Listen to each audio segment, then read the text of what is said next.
estar sufriendo una tragedia como el cáncer y ver a los padres sufriendo, ver a toda una familia desencajada y que nadie pudiese hacer nada. Y la pregunta que me hacía era: ¿cuál es el mensaje? ¿Cuál es el propósito? ¿Quién podría hacer algo para mostrar misericordia? Sí. No empece todo lo que nosotros, ¿verdad? Los médicos allá podían hacer todos los esfuerzos que pudiesen intentar.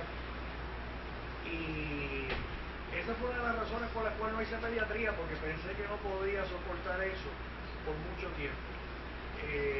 No me explico, eso sí me lo podría explicar, que Dios le dio un poderío y una fortaleza increíble a los pediatras para poderlo trabajar, porque yo no podía. Sin embargo, busco cuál es ese mensaje detrás de eso, y no lo logro encontrar.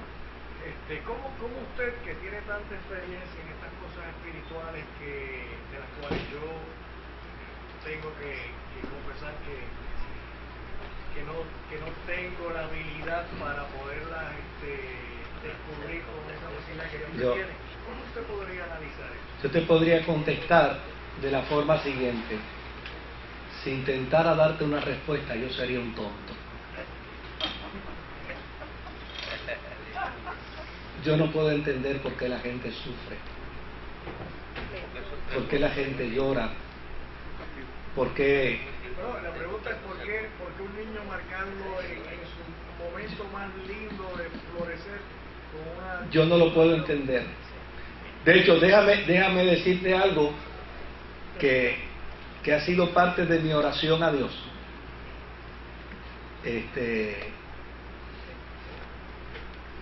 Llevo 35 años como pastor y siempre le pido al Señor que no me permita pasar por un proceso de atender un culto funeral de un niño. Y cuando ha sucedido aquí, yo no he estado presente y otros pastores han tenido que atender, porque yo no quisiera. Yo no lo sé explicar. Y quien quiera decirme que lo sabe explicar, yo no le respetaría. Yo la única explicación que le puedo encontrar, sí, después de darle la vuelta 20 veces, es pensar que a través del dolor uno puede desafortunadamente empezar a hacer unos atisbos en cuanto a Dios, pero me parece que es tan cruel hasta cierto punto que yo mismo me deprimo. No hay manera, no hay manera, porque es una amalgama de razones. Es una amalgama de razones. Ahora, hay algo... Quiero hacer el apunte. Sí. Yo no dejo de ser cristiano. No, pues claro que no. Eso es lo que estamos diciendo. El problema es que aún siendo cristiano, me conmueve sí. la impotencia humana. La impotencia. ¿No? Sí. Torres, adelante. ¿Me oye? Sí. Quería decir algo con relación a lo que él dice, pero yo he hablado con gente judía sí. que me han dicho, con familiares que perecieron en el holocausto. Y me dicen, yo no creo en Dios, no puedo creer en Dios. ¿Cómo puede haber un Dios que vea la injusticia que se hizo contra el pueblo judío y no hiciera nada? Y yo, lo que yo pienso, no tan solo los judíos no creen en Jesucristo, ahora no creen en Dios. Sí. Hay muchos ateos. Bueno, son respuestas circunstanciales y personales, no son generales. O sea, porque yo te puedo hablar de una mujer llamada Corrie ten Boom, no sé si tú leíste su libro, pero Corrie ten Boom vivió la pesadilla del cautiverio alemán, vivió la pesadilla de perder a su familia. En su totalidad solamente le sobrevivió su hermana, y vivió la pesadilla de ser violada ella y su hermana en infinidad de ocasiones por un militar alemán, al que finalmente en una sala de hospital ella tuvo que cuidar. Y su testimonio es precisamente cómo la gracia y el amor de Dios la compeló a ese tipo de acción. O sea, cada individuo va a tener sus propios planteamientos y sus propias experiencias.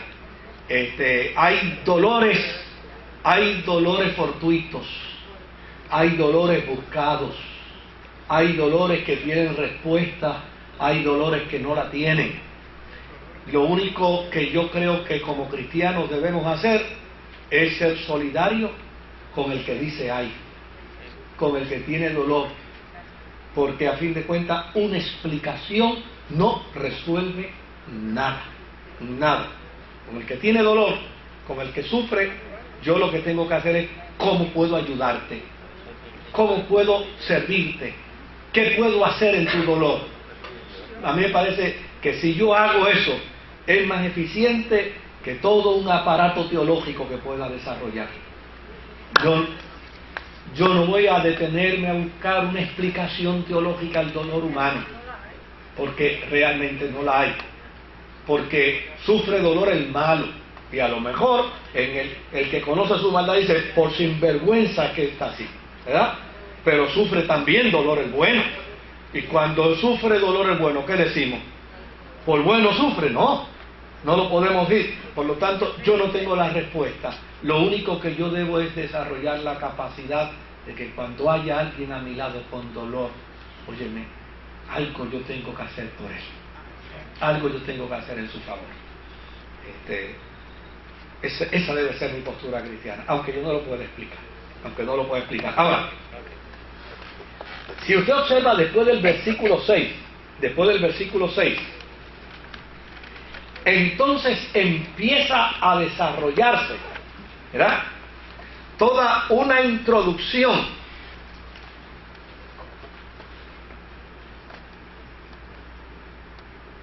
donde, vamos a verlo de esta forma, primero se le habla a Israel y se le hace saber que Dios conoce su dolor y que ha pagado muy caro por su pecado. Luego se le invita a Israel a que baje el diapasón, ¿verdad? Baja tu monte de soberbia y sube tu llano de humildad. Y luego entonces se le hace plantear y se le hace entender que llana y sencillamente un Dios soberano ha determinado sobre de ellos, por encima de ellos, pero no ha determinado para mal, ha determinado para bien, y desde luego los sacará de su desgracia y los sacará de su agonía. Y en el verso 9 dice entonces que se suba sobre el monte. O sea, hay una invitación para que se suba no al monte de la soberbia, sino al monte del heraldo, al monte del que proclama, para presentar a Dios como el pastor poderoso que va a señorear con su brazo y que traerá consolación para Judá. Y de hecho, cuando uno lee el verso 11, me parece que es hermosísimo. Como un pastor que cuida su rebaño, recoge los corderos en su brazo, los lleva junto a su pecho y guía con cuidado a las recién paridas. Es decir, Dios va a cuidar de Israel en medio de ese proceso. Dios va a cuidar a Israel en medio de esa crisis. Y desde luego, como dijimos hace unos minutos que nos adelantamos, los versos 12 al 31 son una respuesta al verso 27.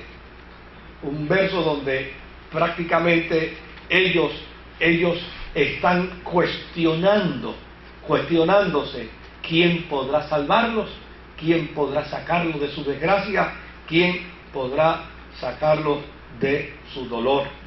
Y el profeta comienza a responderle a Israel y a decirle que llana y sencillamente Dios no se ha olvidado de Israel, aunque ellos piensen que sí. Ustedes podrán pensar que yo me he olvidado de ustedes.